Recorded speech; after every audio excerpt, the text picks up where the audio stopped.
नमस्कार। स्वागत है आपका डार्क डायरी में। डर, रहस्य और रोमांच की दुनिया में, जहां हम आपको सुनाते हैं सच्ची घटनाओं से प्रेरित रहस्यमयी और अनसुलझी कहानियां। तो चलिए खोलते हैं डार्क डायरी का एक और पन्ना। रात का समय था। घड़ी में ठीक 12 बज रहे थे। बाहर ठंडी हवा चल रही थी और दूर कहीं कुत्तों के भौंकने की आवाज लगातार गूंज रही थी। आसमान में घने काले बादल छाए हुए थे और बीच बीच में चांद की हल्की रोशनी खिड़की से अंदर आकर कमरे की दीवारों पर अजीब परछाइयां बना रही थीं। वो परछाइयां कभी लंबी हो जाती, कभी छोटी, और कभी ऐसा लगता जैसे कोई उनमें धीरे धीरे हिल रहा हो। पूरा घर सन्नाटे में डूबा हुआ था, ऐसा सन्नाटा जिसमें अपनी धड़कनें भी साफ सुनाई दें। राहुल अपने कमरे में अकेला बैठा था, लेकिन उसे बार बार ऐसा महसूस हो रहा था जैसे वो अकेला नहीं है। उसके सामने एक पुरानी लकड़ी की अलमारी थी जो कई सालों से बंद पड़ी थी। घर में शिफ्ट होने के बाद से उसने कभी उसे खोलने की कोशिश नहीं की थी, लेकिन आज न जाने क्यों उसके मन में उसे खोलने का ख्याल आया।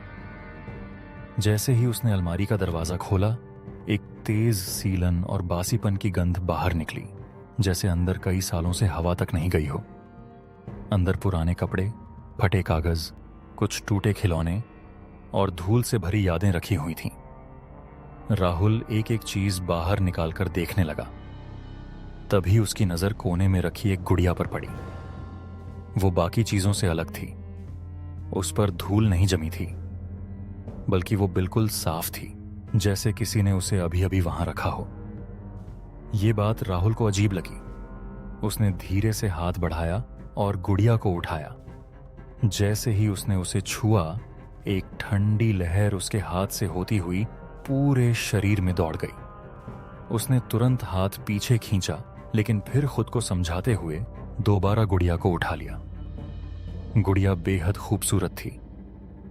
लाल रंग की फ्रॉक, महीन सिलाई, लंबे काले बाल जो बिल्कुल सुलझे हुए थे, और चेहरा इतना मासूम कि पहली नजर में कोई भी उसे पसंद कर ले। लेकिन उसकी आंखें अलग थीं। उनमें एक अजीब गहराई थी, जैसे वो सिर्फ देख नहीं रही हों, बल्कि किसी को पहचान रही हों, किसी का इंतजार कर रही हों। राहुल ने हल्की हंसी के साथ कहा, तू तो बड़ी खास लगती है। चल, अब तू मेरे कमरे में रहेगी। वो गुड़िया को लेकर अपने कमरे में आया और उसे मेज पर रख दिया। कुछ देर तक वो उसे देखता रहा। उसे बार बार ऐसा लग रहा था कि गुड़िया की नजरें उसका पीछा कर रही हैं। वो जहां भी जाता उसे लगता कि कोई उसे देख रहा है। उसने सिर झटका और खुद को समझाया कि ये सब उसका वहम है। फिर उसने लाइट बंद की और सोने चला गया। रात के करीब 2 बजे अचानक उसकी आंख खुल गई। उसका दिल तेज धड़क रहा था, जैसे वो कोई डरावना सपना देखकर उठा हो। तभी उसे बहुत धीमी आवाज सुनाई दी, राहुल। उसने तुरंत आंखें खोली। कमरा अंधेरे में डूबा हुआ था। खिड़की से आती हल्की रोशनी दीवारों पर डरावनी आकृतियां बना रही थी। उसने खुद से कहा, सपना था। लेकिन तभी फिर वही आवाज आई, राहुल। इस बार आवाज साफ थी और कमरे के अंदर से आ रही थी। अब उसका डर बढ़ चुका था। उसने तुरंत लाइट ऑन नहीं की। कमरे में कोई नहीं था, सब कुछ सामान्य था। लेकिन जैसे ही उसकी नजर मेज पर गई, गुड़िया वहां नहीं थी। राहुल के शरीर में सिहरन दौड़ गई। वो धीरे धीरे उठा और कमरे में चारों तरफ देखने लगा। तभी उसकी नजर दरवाजे के पास पड़ी। वहां गुड़िया खड़ी थी, बिल्कुल सीधी, जैसे कोई इंसान खड़ा हो। राहुल का दिल जोर से धड़कने लगा। उसने खुद को समझाने की कोशिश की कि शायद वो ही भूल गया होगा, लेकिन अंदर कहीं उसे पता था कि यह सच नहीं है। वो धीरे धीरे आगे बढ़ा, गुड़िया को उठाया और वापस मेज पर रख दिया। इस बार उसने उसे थोड़ा जोर से रखा, जैसे वो उसे वहीं रहने का आदेश दे रहा हो। अब यहीं रहना, उसने धीमे से कहा। वो वापस बिस्तर पर लेट गया, लेकिन अब उसे नींद नहीं आ रही थी। कुछ देर बाद उसने धीरे से आंखें खोलीं। उसका दिल धड़क रहा था। उसने मेज की तरफ देखा। गुड़िया वहीं थी, लेकिन इस बार उसकी गर्दन थोड़ी तिरछी थी और उसकी आंखें सीधे राहुल को देख रही थीं। राहुल के गले से आवाज नहीं निकली। उसने जल्दी से आंखें बंद कर लीं और खुद को समझाने लगा कि यह सब उसका वहम है। किसी तरह सुबह हुई। सुबह की रोशनी ने कमरे का डर थोड़ा कम कर दिया था। राहुल ने राहत की सांस ली। उसे लगा कि सब कुछ सामान्य है, लेकिन तभी उसकी नजर गुड़िया के हाथ पर गई। उसके हाथ में एक छोटा सा कागज था। राहुल के दिल की धड़कन फिर तेज हो गई। उसने कांपते हुए कागज उठाया। उस पर लिखा था, मैं अकेली हूं, मुझे मत छोड़ो। राहुल के हाथ कांपने लगे। उसने पूरे घर में नजर दौड़ाई। घर में कोई नहीं था। अब डर ने पूरी तरह उसे घेर लिया था। उसने गुस्से और डर में गुड़िया को उठाया और जोर से जमीन पर फेंक दिया। जैसे ही गुड़िया जमीन पर गिरी, उसकी आंखों से आंसू निकलने लगे। लेकिन इस बार कुछ और भी हुआ। कमरे में अचानक तापमान गिर गया। खिड़की अपने आप खुल गई। पर्दे जोर जोर से हिलने लगे और एक बहुत धीमी लेकिन साफ फुसफुसाहट पूरे कमरे में गूंजने लगी। मुझे मत छोड़ो, मुझे मत छोड़ो। राहुल डर के मारे दीवार से लग गया। अब उसे यकीन हो चुका था कि यह कोई साधारण चीज नहीं है। उसने तुरंत फैसला किया कि वो इस गुड़िया को घर से बहुत दूर फेंक देगा। इस बार वो उसे सिर्फ कूड़ेदान में नहीं डालेगा, वो उसे खत्म कर देगा। रात होने का इंतजार किए बिना ही वो उसे लेकर बाहर निकल गया।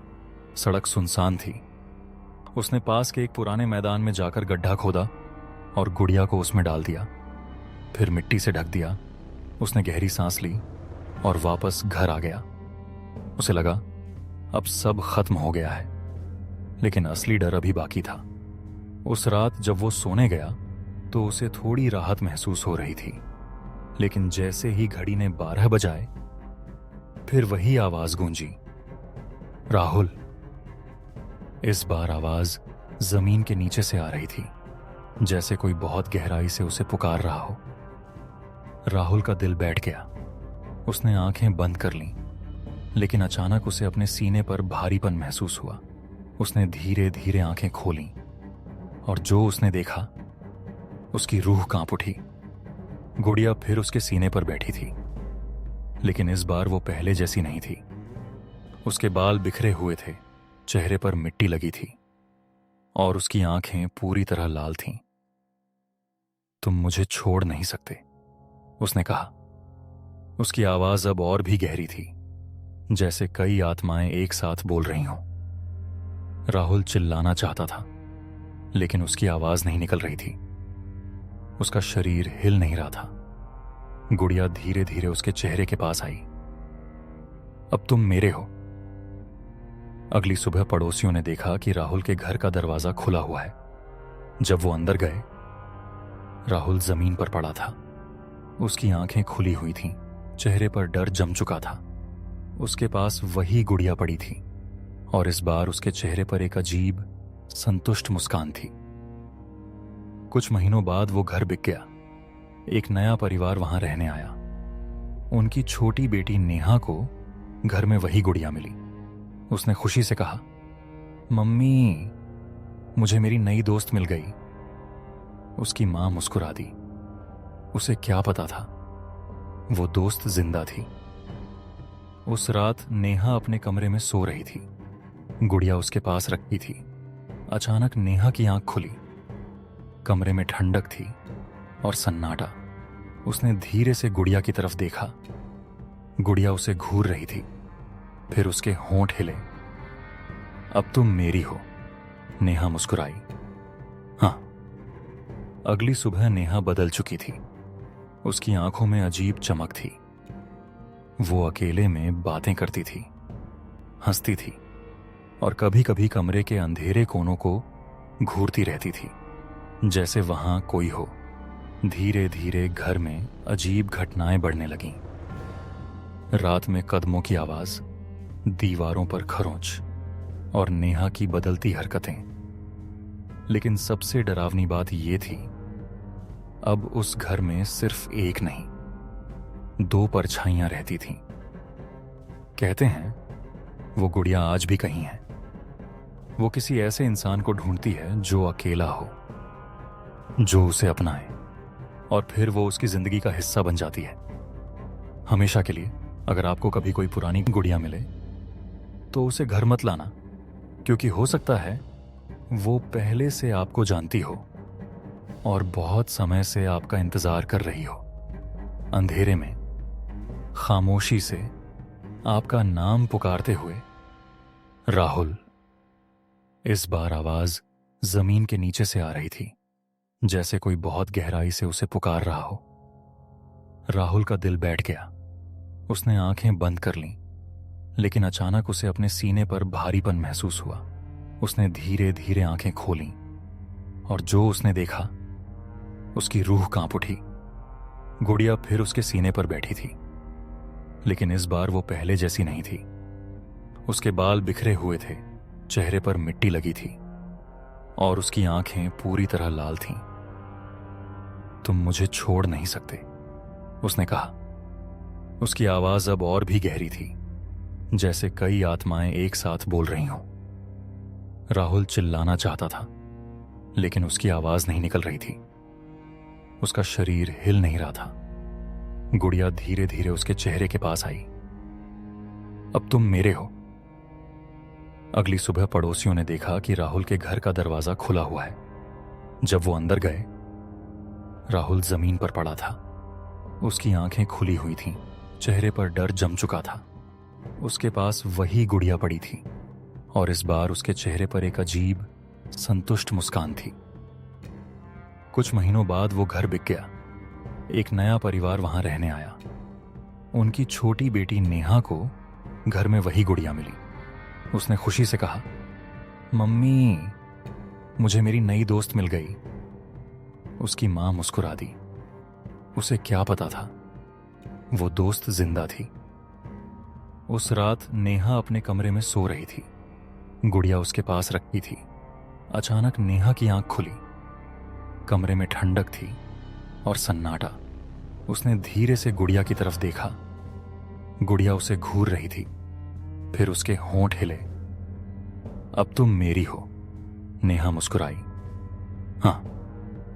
अगली सुबह नेहा बदल चुकी थी। उसकी आंखों में अजीब चमक थी। वो अकेले में बातें करती थी, हंसती थी और कभी कभी कमरे के अंधेरे कोनों को घूरती रहती थी, जैसे वहां कोई हो। धीरे धीरे घर में अजीब घटनाएं बढ़ने लगीं। रात में कदमों की आवाज, दीवारों पर खरोंच और नेहा की बदलती हरकतें। लेकिन सबसे डरावनी बात यह थी, अब उस घर में सिर्फ एक नहीं, 2 परछाइयां रहती थीं। कहते हैं वो गुड़िया आज भी कहीं है। वो किसी ऐसे इंसान को ढूंढती है जो अकेला हो, जो उसे अपनाए, और फिर वो उसकी जिंदगी का हिस्सा बन जाती है हमेशा के लिए। अगर आपको कभी कोई पुरानी गुड़िया मिले तो उसे घर मत लाना, क्योंकि हो सकता है वो पहले से आपको जानती हो और बहुत समय से आपका इंतजार कर रही हो। अंधेरे में खामोशी से आपका नाम पुकारते हुए, राहुल। तो ये थी आज की कहानी। अगर आपको ये कहानी पसंद आई हो तो लाइक और कमेंट करें, और ऐसी ही कहानियों के लिए डार्क डायरी को सब्सक्राइब करें। मिलते हैं अगली रात एक नए राज और एक नई कहानी के साथ, सिर्फ डार्क डायरी में।